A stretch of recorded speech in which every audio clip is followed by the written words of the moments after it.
You said something earlier in an answer where you said that you talk about native blacks. And so that clearly sounds as if you are delineating native blacks versus someone that comes here from Bermuda or Jamaica or wherever they may they may come from that is black. That's right. And the purpose of that is what? Because you on the surface it would be like, hey, everybody here that's black gets treated a certain way. Why are you making that delineation? That is an excellent point. You know why? Because you see, those people coming in from Jamaica or coming in from Africa, they have not been treated like black folk in this country. That's the first thing. And secondly, historically, they haven't had those historical experiences. They come in here voluntarily. When they come in here, they bring some cultural aspects from Africa. They can go back anytime they want. But the black people in this country are exceptional people. Nobody's been mistreated, maltreated like them. Black folk are exceptional. They're the only people that came here forcefully, one. Two, they're the only people that denied their humanity. Three, they were the only people denied a right to enjoy the fruits of their labor. Four, they were the only people denied the right to participate in government. Five, they were the only people denied the right to vote. Six, they were the only people denied the right to have an education. Seven, they were the only people denied the right to have a business. Eight, they were the only people that participated in every war that this country has had since its founding, but whose mother country has never been against this country. All those immigrants come from countries where they fought America, and they came in. And the seven, that they are the oldest and most patriotic people in the country. Not the Confederates in the South. They're not the most patriotic people waving the Confederate flag. The most patriotic people in this country are black people, native blacks, because you see 99% of all those blacks have been direct descendants of slaves. They've been here before 99% of all the other people ever arrived in this country. They are special people.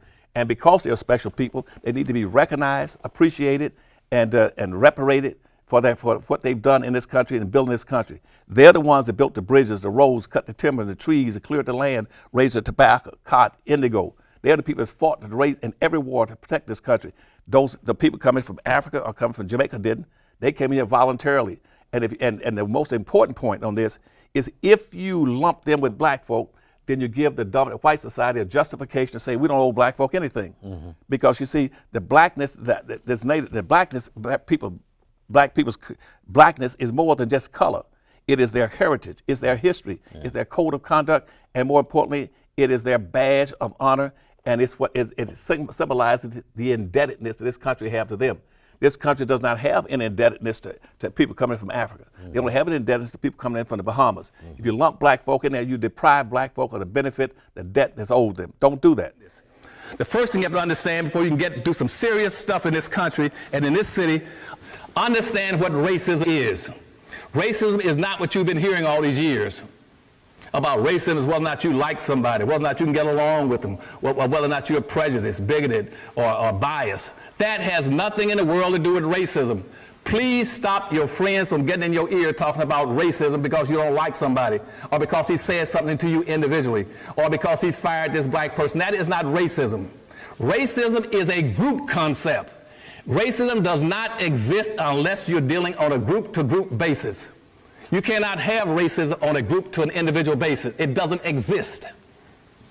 A white person can't do anything to me personally based on racism. It has to be against my group. He can personally be against me for personal reasons, but his personal preference or his personal bias or his personal bigotry, that is not racism. Racism is a group concept. Secondly, it is based on economics.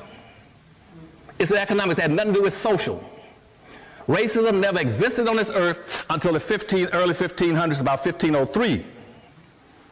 And it came out as a direct result because of blacks being enslaved. See, back about 1442, as an example, you had Henry the Navigator that went around the coast of Africa and pulled up about 16 blacks and took them back to Italy and gave them to the Pope as slaves. The Pope then in about 1442 used those blacks in the Pope's residence and in the Vatican. Said, boy, it's good to have some black slaves around here. If anybody wants to have some free labor, get yourself some black slaves. Now, here come Columbus a few years later and supposedly discovered America. When he discovered America and went back to Europe, And then when he went back to Europe in the early 1500s, Europe was being wiped out. They were suffering from all kind of diseases, famine, starvation, crime. Europe was in the bottom. Europe was getting wiped totally out from diseases, food famines, and everything else you can think of. And they said, we got to do something to rebuild the European continent. And somebody says, well, look, Columbus just discovered America. He got all these, and got all that free land over there. And now we found out we can use black labor. Why don't we start using these blacks to build wealth and power in North America, Central America, and South America? And when they did that, 9 nations said, that's a good idea.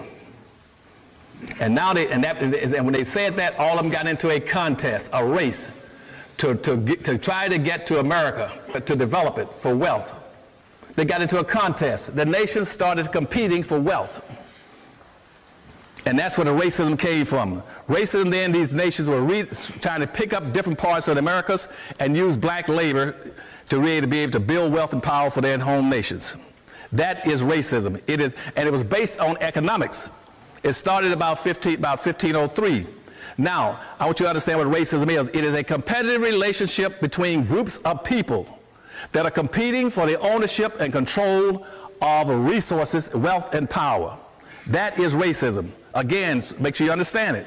Racism is a group-based phenomenon. It's economic-based. It's when groups are competing for the ownership and control of resources, power, and wealth, and to be able to use it to benefit their people. And once they get enough of it, then they can shut somebody else down. They can enslave another group, Jim Crow segregate them, or do anything they want to them. That is racism. No black person can be a racist. It is impossible in theory and practice for a black person to be a racist in America. You cannot be. There's no way you can be. And quit letting people call you a racist because you speak up for your own people. You can't be a racist.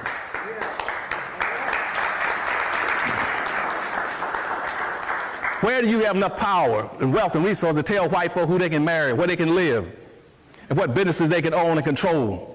No black person can do that. They said, well, Dr. Answer, we got with Malcolm X and Farrakhan, what they're racist. No, they weren't racist. Any black person that speaks out in behalf of his own people is not a racist. He is reacting to white racism. All a black person can do is to react to white racism. He cannot be a racist. That's why I get very concerned. I hear people talking about, well, Dr. Answer, we got reverse racism. Yeah, how do you get reverse? Well, he's talking bad about us. He's supposed to. He's reacting to what you're doing to him. You've been beating a man to death and talking about, well, he doesn't want me to beat him anymore. He's a real racist. Well, it's a reverse discrimination. And how to get to be reverse discrimination? Well, you can't. Let me tell you something. You cannot have reverse discrimination unless you got forward discrimination. If I pull a car into a garage, and park the car on your foot, and while the car is in forward gear, and I start screaming in pain, say, get it off my foot. They said, well, Dr. Answer, for me to put it in reverse and back it up, that's reverse back up, but that's reverse discrimination. So it's best for us to leave it where it is on your foot. It's stupid stuff, but black folk go along with it, you see? Well, Dr. Answer, we won't be caught be talking about reverse discrimination. Hell, if it's on your foot, you get it off. I don't care what you call it, but my people are scared. They'll tell me, well, wait, I might as well let it stay on there, child. It'll be okay. God will make a way.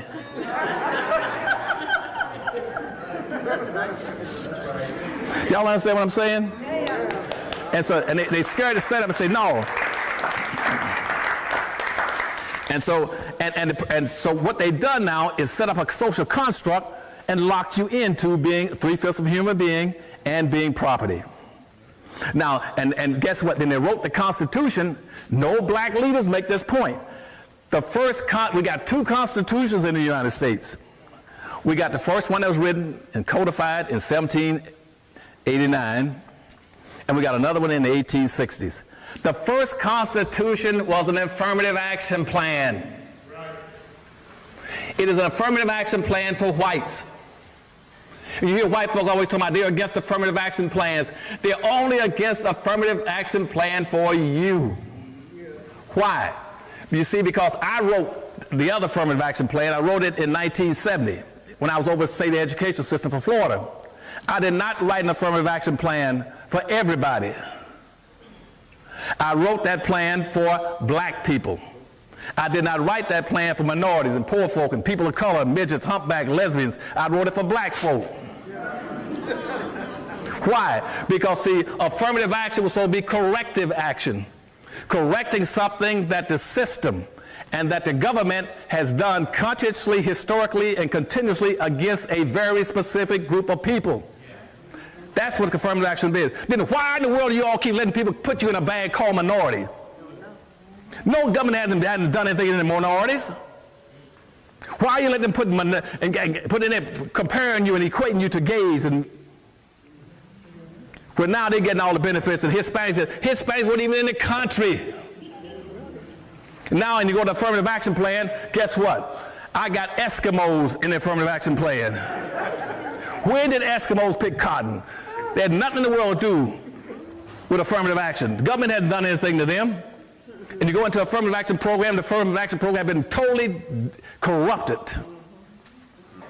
The only people that should have been on the affirmative action plan in the first place were black folk, because those are the only people that the government done some things to specifically exploit, misuse, abuse, subordinate, enslave, Jim Crow segregate, castrate, lynch, and do it and deny them education. Only black people. And you gotta go look at the affirmative action plan, they got everything in there except your dog from the neighbor's yard. So what should have been the focus to achieve a status for black folks that would have prevented 50 years later there being a permanent underclass? Oh, Rock, you just asked, you always ask some beautiful questions. That's right on target. Now, what they should have done at the Civil Rights Movement, say, first, before we do anything, before we start talking about social integration, let's go back and identify what was the primary purpose of slavery. What was the primary purpose? Yeah. The primary purpose of slavery was to classify blacks, strip them of their humanity, and to make them, classify them as 3/5 of a human being, and classify them as property. Yeah. And so, and therefore, and it started with property, that anybody can own them. They'd be no different from any other property. Mm-hmm. And that's why George Washington says that starting this new nation, the wealth would be embedded, starting first with land. And so George Washington said in that case, in owning property, George Washington says, so give me 100,000 acres of free land. Thomas Jefferson said, if you give him 100,000 acres of free land, give me 100,000 acres of free land. Mm-hmm. Patrick Henry says, I want 65,000 acres of free land. Every white immigrant coming to the country could pick up 650 acres of free land, and then they get another 150 acres for every slave he owned. And so, and then the bottom line, the railroads picked up something like about 24 million acres of free land across the nation. Everybody got free land except black folk. Mm-hmm. And if you just stop there, the basis for building foundational wealth is in land. And black people couldn't even get 40 acres of land. Yeah. Blacks couldn't get free land because land was property and blacks were classified as property. Yeah. So they passed things like fugitive slave laws saying you are property. You're no different from the land. And they set up a thing called the American Dream that you hear all these politicians. The American Dream was anybody coming from any place around the world, from in the Middle East, from Asia, Africa, could come into America and they can get what's called the American Dream. Yeah. They're still doing it right now. That's what the DACA is. They're coming to this country looking for and the DACA. The American dream is unearned benefits. Slavery was unearned benefits. So they come to this country right now getting unearned benefits, but black folk can't get them. And that's how they go right past black folk. And it's illegal, unconstitutional, but nobody's raised that issue in all these discussions about immigration. Nobody says that black folk are being negatively impacted. They got all these programs for immigrants. Yeah. When they go around and say, we're going to give immigrants Social Security, welfare, public housing, all that stuff, but you're not going to give it to black folk. Mm-hmm. Yeah. So I don't think we fully completed as your idea of what the civil rights, what should have been happening in the civil rights movement. Let me go back to that. Mm-hmm. So what the first thing they should have done was say, what we first want to do is go back and correct the purpose and address the purpose of slavery. Mm-hmm. What was the purpose of slavery? Mm-hmm. The purpose of slavery was to handicap a specific a group of people and handicap them and hold them while we provide benefits to everybody else. So what they first thing should have done is say, if this nation is maldistributed 100% of all the land, resource, businesses, income, privileges, rights, and controls of government into the white society. That's the first thing we must address. We must go back and look at that and address it. And they never did that, even when they came out of slavery. That there was no wealth. Blacks had no wealth. The average white person coming out at the beginning of end of slavery had 3,500 times more wealth than blacks. Yeah. Black folk had never owned and controlled anything greater than 1/2 of 1%. That means that in present terms, Rock, even today, that hasn't changed since slavery. That right now in this country, we got something like about 500 to 600 white billionaires. We got over 500 to 600 white billionaires in this country, and I can take, and 2 or 3 of them has more wealth than all 44 million black folk put together. Black folk can't compete; they don't own and control any wealth. Everything from Boston to San Diego, California, all the land, resources, business, trucks, airlines, anything you name, it belongs to whites. Blacks own and control 0. That's why right now 38% of the black folk in America are beneath the poverty line. You got about another third sitting right on the poverty line if they lose their house and their car, and they can't compete. As a matter of fact, if black folk own such a small amount of wealth in this country, and if whites were to stop end racism tomorrow, and it would take black folk another 238 years to catch up with where white folk are today in terms of wealth ownership. 2 white men right now own more wealth than all 44 million black folk.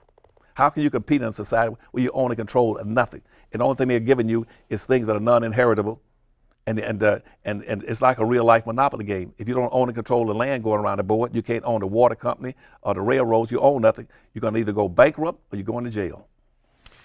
Religion is a horizontal issue. Anybody can belong to any religion, any place, anytime they want to. That is not a vertical issue. And if you're black and you get involved and your primary issue becomes religion, then what happens is that the only people that benefit is only where those 2 issues will cross. Where vertical cross the horizontal, those people right behind it would benefit. And that's why I tell people up front, I don't care what religion the black person belongs to. He is my friend and member of my group. I don't get into the religious aspects of anything. I don't care whether you want to be a Mormon or Hare Krishna or you want to practice Hinduism, Buddhism, anything you want. I don't get into that. Sexism, that is a horizontal issue. I got all these guys always, they want to fight for women for this around the world. Women in Iran can't drive cars. That ain't my problem. That's not my problem. And I don't want that to be black folks' problem. That's between her and those people over there. Let them resolve that. I want the poorest people on the earth to start prioritizing, quit majoring in the minors, digging in the minutia, getting involved in non-frictional wheel-spinning activities that cannot lift you up. They said, well, Dr. Evans, how about the gays? We got to do something for the gays. That ain't my issue. As far as I'm concerned, the gays can stay in the closet. You can go back in the closet and lock the door behind you. That's not my problem. I'm not interested in, I'm going to give you my approval to who you want to go to bed with and who you want to screw at night. That's not my issue. Don't equate that, and I'm offended if you equate that to black folk. That is not the same as being black. But so you stay away from those issues and say, no, if they don't have to come out of the closet. Gays should go do what they want to do and do their own thing. But they want to come out publicly and want blacks to identify with them and support them. And I got all these liberal and civil rights movements. They can't wait to get involved in the gay issues. From the White House down, that's all they talk about is gayness this, gayness that. Congratulations, you're a transsexual. Who cares? That's not nothing to do with black folk. The 500 years of suffering that black folk went through was not because of being whether or not they were gay. Some of the biggest slave owners in this country were gays. If I go down to New Orleans right now, you got a restaurant called the Two Sisters Restaurant in New Orleans. The Two Sisters Restaurant is still in existence in New Orleans. That was owned by 2 gay white women during slavery. They were the biggest slaveholders in New Orleans, and they were gay. And this restaurant still exists. That has nothing to do with the slaves that were there. Now, people, well, how about women? The same thing. Mixing women issues with black issues is like comparing a headache to cancer. It might be a headache being a woman at times, but it's cancerous being black. And a lot of black women can't understand that difference. They'll run out right now and say, I'm going with the sisterhood. I'm going to join all women in the world. And they don't understand that the issue is not with sisterhood or with women, it's with the race, and particularly with the black man.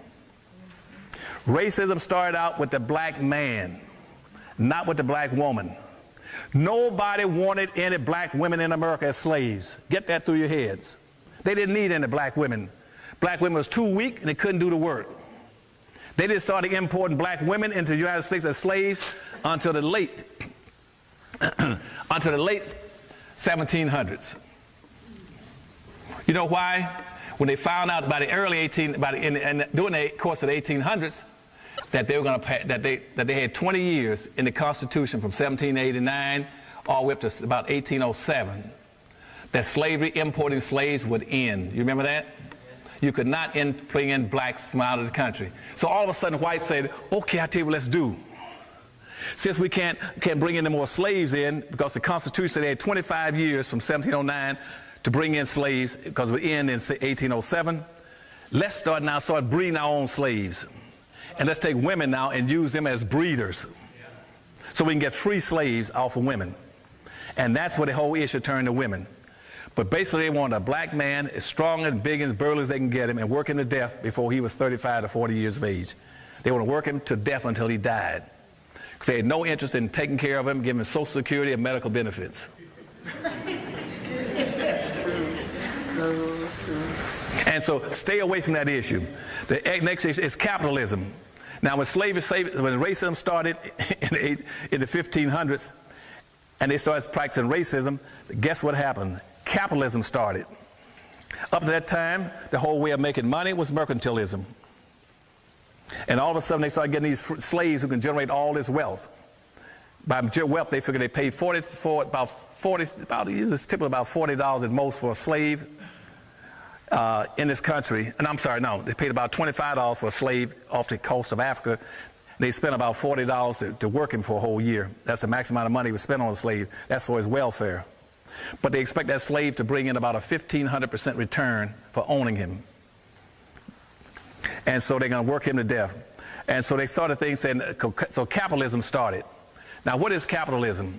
That started about 1509, probably about 7 or 8 years after commercialized slavery started in Europe, capitalism started. That's what you're operating under right now, is capitalism. Now what is capitalism? Capitalism means own and control the land, the tools, the resources, and use other people's labor to enrich yourselves. Now, if you all didn't hear it, let me repeat it again. Capitalism means own and control the land, the tools, and the resources, and use other people's labor to enrich yourself. That is capitalism. W.B. Du Bois defined capitalism a little different, but pretty close to the same thing in 1915.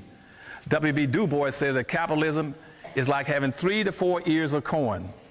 You eat, you save, you sell, and use the other seeds for next year's planting. That is capitalism. Now, how many blacks you know that's eating, saving, and selling and planting? Did any of you in this auditorium now hear me say anything about that capitalism was social integration and civil rights? No. Then why do you keep practicing capitalism in a capitalist society looking for civil rights and social integration? You're at odds with the society you live in. You're at odds with it. You're swimming upstream. You're swimming upstream. You keep talking about socialism in a capitalist society. Nobody else is concerned about, even China and Russia now has become capitalistic. They're not trying to be socialistic anymore. They're looking for wealth and power and resources. Only people who want to practice socialism is black folk. We want to be able to look about civil rights and social integration. And so capitalism means owning and controlling those resources. And that's what my powernomics stuff is about. We're going to learn how to own and control resources and power and wealth to take care of our own people. Immigration. Also understand immigration. That immigration is not your friend.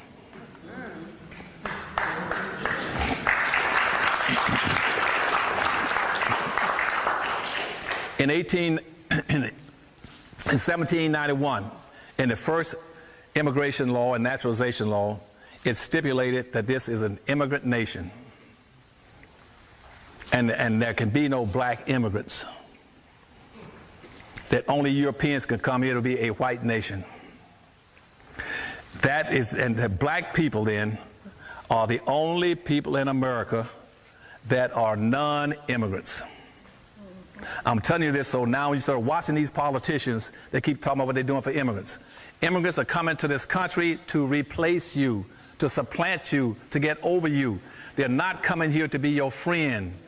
You're looking for love in all the wrong places. They're not coming here to get along with you. They're coming here to get over you and above you and take you out. The National Hispanic Party told me that back in 1972 when they met out here in Kansas City. When one of my friends who has been with the Bay of Pigs from Cuba told me, he said, Dr. Ennis, he says, we're going to dominate starting by the year 2000. We're going to take black folk out. We're going to become the #1 minority in this country because black folk don't understand the issues. And they hit it right on the head. You're no longer #2 in this country, you're now #3. They passed you in population. And in about another 15 or 20 years, you're going to move from where you are now. You were the #2 population for almost 300, 400 years. Hispanics made you #3, third-class citizens. And when these Arabs and Asians get together, you're going to become fourth-class citizens. Because they're going to dominate and dictate over you. And that's why the Hispanic says that anything from now on in this country must come through them first before it goes to black folk. But yet you got all your leadership, all your political leadership, all your civil rights leaders are always talking about, we are people of color. Who are you talking about? Well, those are our brothers. No, they are not. Hispanics were classified as whites up to 1970. In the country right now, 99 7/10%, only 0.3% of people who speak Spanish in the United States are black. The other 99 7/10 are whites speaking Spanish.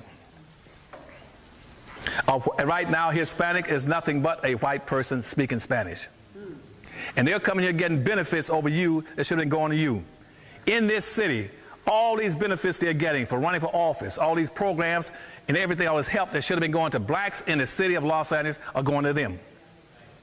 They're getting it because you don't raise hell about it. You don't make an issue out of it. They're not entitled to those benefits, and it's illegal and unconstitutional because you go back to the 13th Amendment.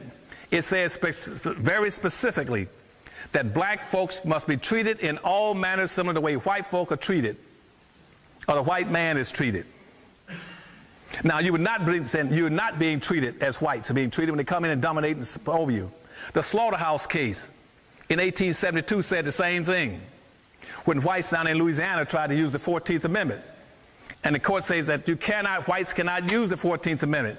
Hispanics are whites. They can't come in and say they're looking for due process. They want equal protection. They want affirmative action. You can't do it because the slaughterhouse case said it was illegal for anything but black folk.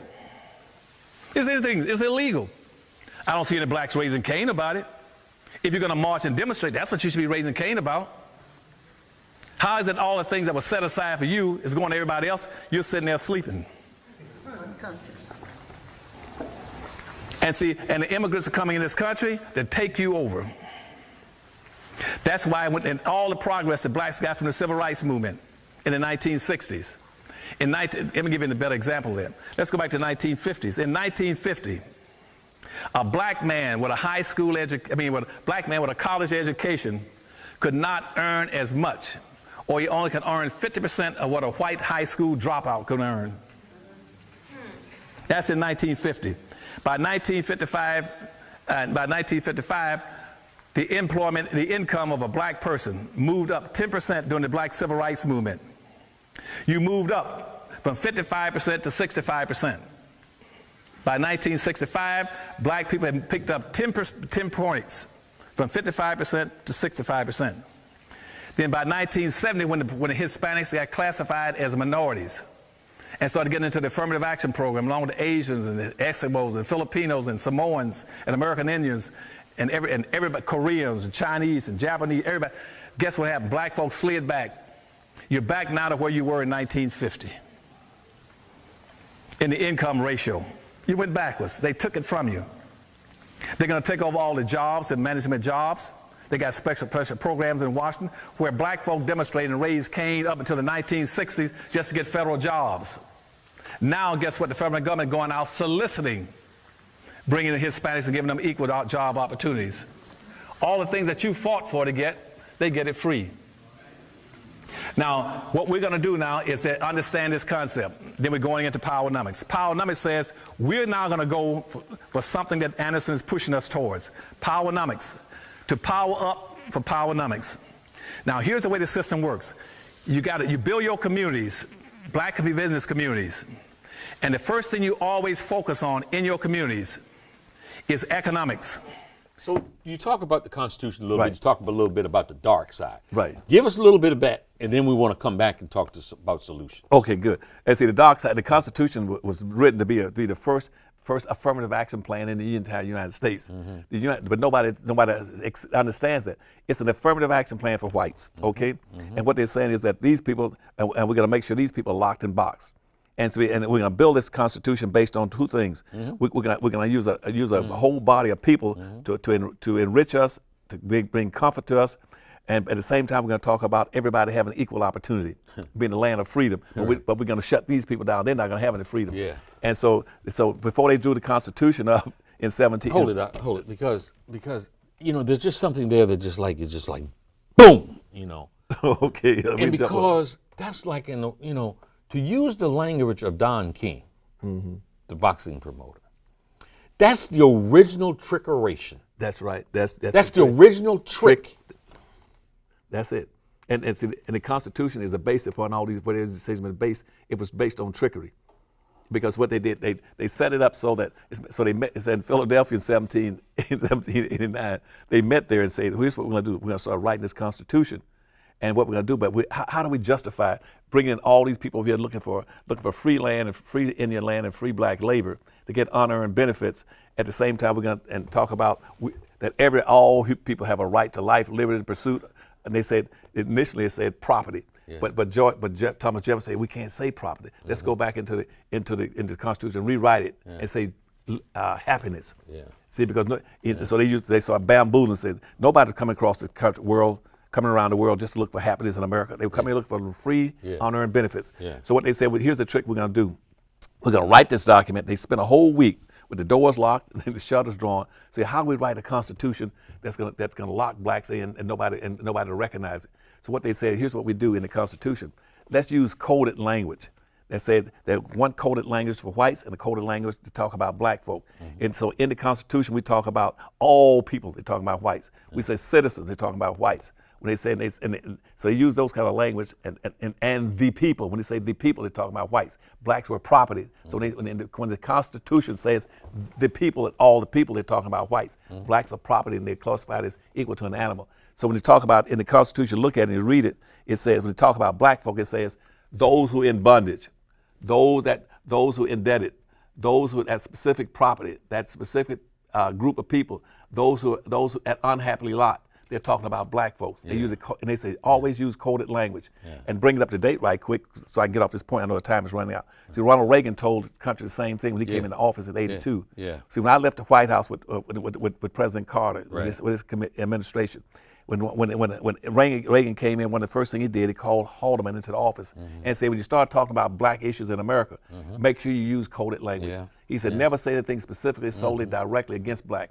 He said, what you do is use a very broad, ambiguous language. He says, and the jigs. Yeah, welfare queens. The jigs, they'll never know what you're talking about. Use very broad words like minority, poor folk, people of color. That way they never know they ain't gonna get a darn thing out of it. We can hide it. So they use hidden codes to be able in the Constitution to define what whites would get and what immigrants would get, and nothing that blacks were gonna get. Okay? That coding is still being used today to talk about diversity, multicultural, people of color. They're saying, let's pretend that black folk don't exist.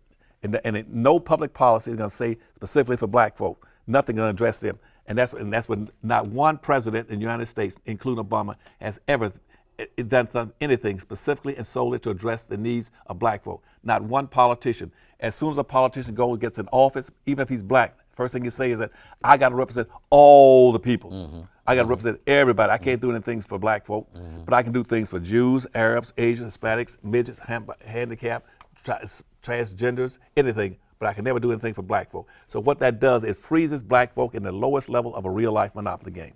And so now let's talk about some solutions. Okay, now the solution, the first thing I would tell black folk to do is understand, declare yourself to be a native people, native blacks. You're the oldest population here, point two. And then and declare your exceptionality. Say that you're entitled to things that have never been given to you, that you're exceptional people and you've been mistreated and maltreated. And because of that, don't include me in these very broad, ambiguous groups. Get out of affirmative action. I have the dubious honor of writing the first affirmative action plan in the United States in 1970-71 for the state of Florida. I wrote that plan not for minorities, I wrote it for black folk, but it was diluted and watered down and corrupted about 6 or 7 months after I wrote it. It went all over the country, saying it was for affirmative action for all people. And so I want blacks to get out of affirmative action and go for reparations. I was getting ready to say that very clearly. That's right. You're saying affirmative action, get away from that. Get away from it. Start talking specifically, succinctly about reparations. That's right. And put your own self-interest first. Quit trying to be altruistic and trying to represent everybody. Every time there's a march for anybody, you out there marching, leading the parade. You start saying, no, I'm going to put my interest first, because and understand that God sent you here black. Blackness is your badge of honor, it's your exceptionality, it's your course to get out of this problem. Then what you do, then you say, I want to also rebuild my own communities. Go back and rebuild your own communities. Rebuild your own, and in those communities, do what you had before the 1960s. Rebuild, put your own businesses in there. So right now, we do not have not one single community in America. All we got are black neighborhoods, and everybody else got communities. You cannot, be a competitive group with neighborhoods. You got to have communities. And every group coming to America, the first thing they do in the West Coast, the Japanese, Asian, Arabs, anybody, they say, first thing we're going to do is build communities. We're going to find somebody that look like us, build us a community. So you got Arab towns, Korea towns, China towns, Japan towns, little Saigons, you got little Havanas, little Hialeahs, you got little Italy, you got Greek towns, Pole towns, Hockey towns, any kind of, but you never find a black town because we are integrated. And integration means you scattered and lost your power and your resources. And you cannot run a business with scattered resources. It can't be done. So you build your own communities, and a community is where you store your values, your culture, your history, your tax base, your jobs, and your employment opportunities. You store them in your own communities. That's why 98% of all these other groups, they have their own communities, spend their money with their own people. We got it backwards. We go to other people's community, we go to other people's jobs to help them. And only 2% of the blacks in America work in their own community, in their own neighborhoods for their own people and got jobs.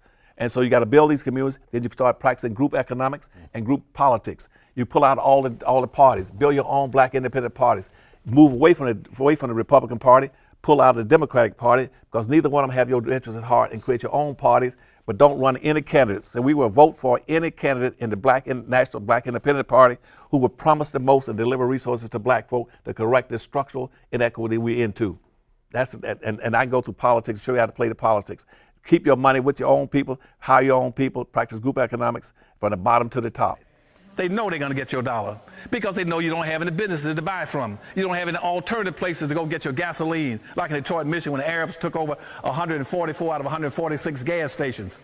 You don't own and control anything. You're dependent on them. They say, we ain't worried about them black folk. They don't have any choice but to come give us their money.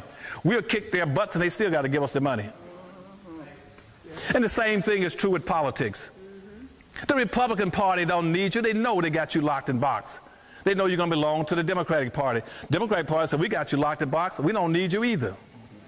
Because you see, my people, your leadership has not got enough intellectual gratuity and internal fortitude and common sense to say, hey, let's not support either one of the parties. Right. Let's create. You all could be the most powerful people in this nation within 1 or 2 years if you did one single thing. If you withdrew publicly from the Democratic Party and the Republican Party and said, we don't need either one of you. We're going to create a black independent party.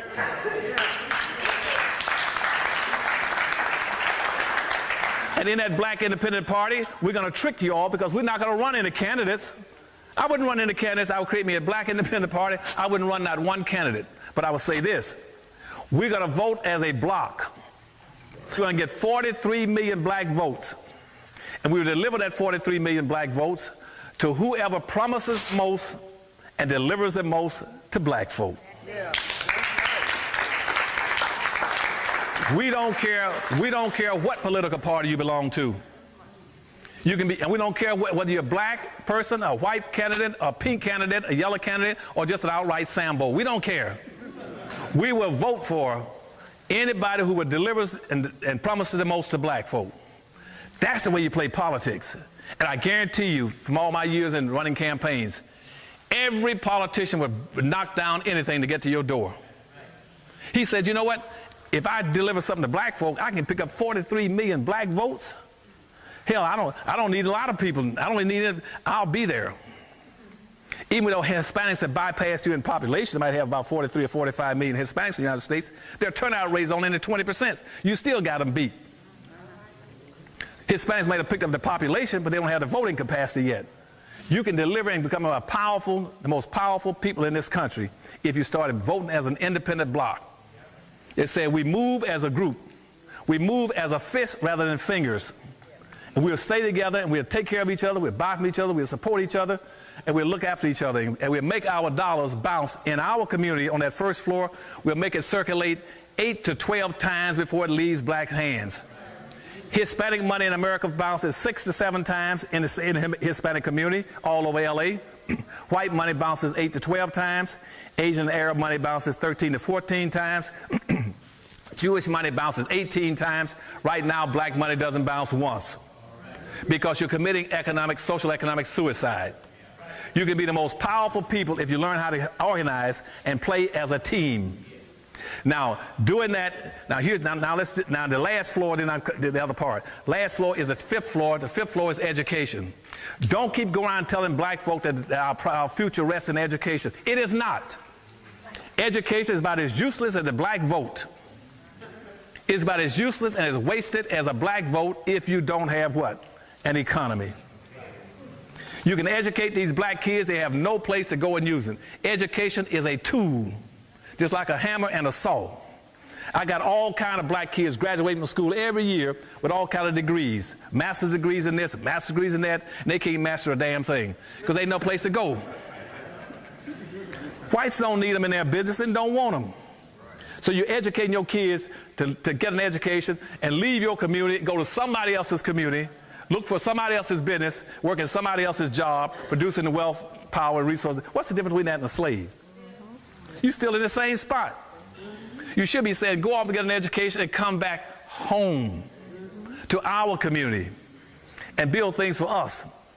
And rather than going out looking for jobs, make your organizations, both whether it's religious or civil, make your politicians teach black folk how to produce jobs, not look for jobs. And we're doing that now by going to the last point, that's called exceptionality. We do that by telling everybody, tell all your politicians from this day forward, we heard Dr. Anderson speak. And what he says from now on is that we're not going to play the game anymore. We're going to stop doing what we've been doing in terms of inappropriate behavior. We're not against anybody. I don't want you all to hate anybody. I don't want you all to be against Hispanics, Arabs, Asians, midgets, humpbacks, anybody else. Just strictly be for your own people. Okay?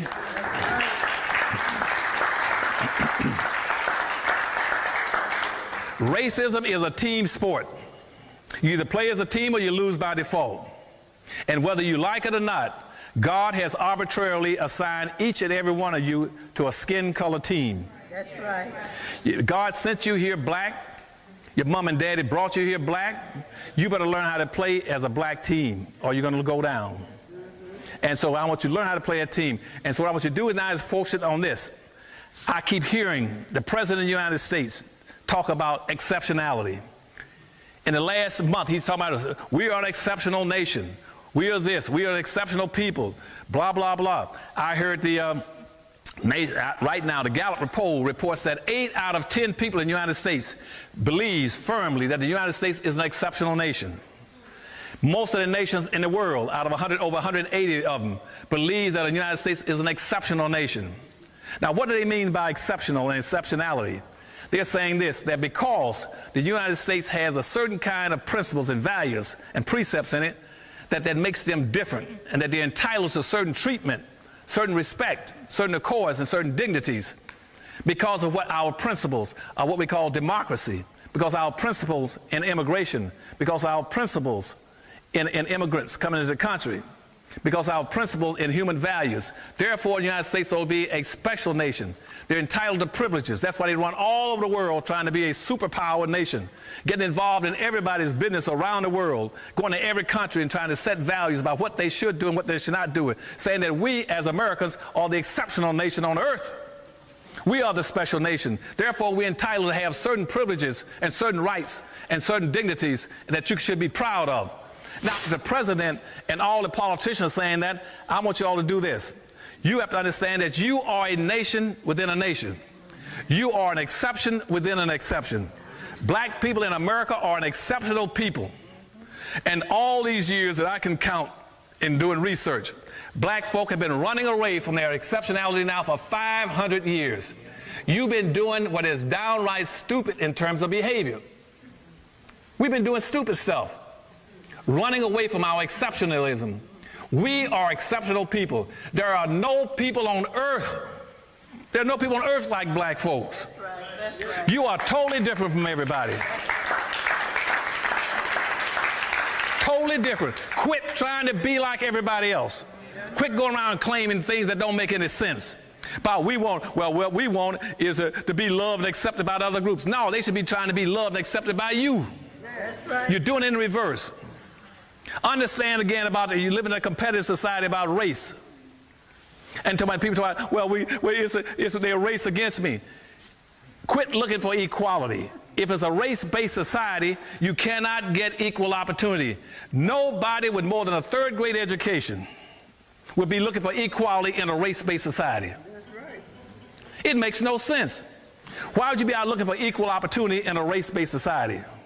Nobody's going to give you any equal opportunity in a race-based society. I'm sick and tired personally of hearing civil rights leaders talking about what we want is an equal opportunity. Nobody's giving that to you. What's the point of a race? A race is a contest. It is not designed to say, let's all play, but let's all come across the finish line at the same time.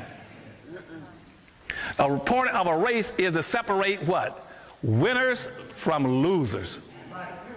To guess who comes in first place, second place, or third place. You either win, show, or place. And yet we keep talking about as black folk about equality, equal opportunity. You got to say, no, from now on we're running this race to win. We don't care who comes in second or who comes in third, we're going to try to come in first. You're in competition based on what?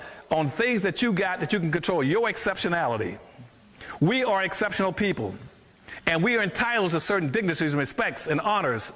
And let me run through these things and tell you very quickly what you should be doing. That you are totally different. And for this reason, don't let anybody put you in broad, ambiguous categories like they did in the Constitution. By saying those people, that unhappy lot, those who are indebted, those who are abundant. Forget that crap. You can only have one original. When I hear people now talking about, well, we got Native Americans. No, they're not Native Americans. If black people are the first people on the earth, how did Indians get to be the native people? What happened was the blacks in Africa migrated out. The Folsom people had been here long before Asians got here. Asians crossed the Bering Straits like about 5,000 or 6,000 years ago. The Folsom people came about 15,000 or 16,000 years ago. They interbred with the Folsom people. That's why you have a Folsom, Arizona, Folsom Prison, Folsom, Colorado, and Folsom. That's why you came from all that Folsomness. That's from black people from Africa that are already here. So what's called American Indians are not the native people. They're not the first people. The first people in America were black folk. The first Jews in the world were black people. At some point, your exceptionality should be brought up and should be dignified. That you were the first in all these things. You were the first people. You were the first Jews. You're the first human beings on earth. You're different. Now, if the United States can get different respect and privileges because of its exceptionality and its differentness, why don't black folk say our exceptionality is that we are different from all these groups you're trying to put us into? We're different from all those so-called minorities. We're different from all those so-called people of color. We're different from multicultural and diversity. Because we are the only people that came to this country and were classified as 3/5 of a human being. You didn't classify anybody else as 3/5 of a human being. You did all those immigrants that came to America. You didn't classify them as property. You only classified us as property. So how can you let somebody put you in a bag with all these other groups when they don't have the experiences you have and have been treated the way you've been treated? When in this country, when black folk were, that black folk got here, they were the only people that were treated as the slaves, not all the other people that came here as immigrants. In terms of exceptionality, again, black folk are different in the way how they've been treated versus how women were treated, minorities and other and handicapped people were treated. Nobody else was denied an education but black folk. Every state, every level of government passed laws saying it cost you $100 and 39 lashes with a whip to be caught teaching a black person to read and write.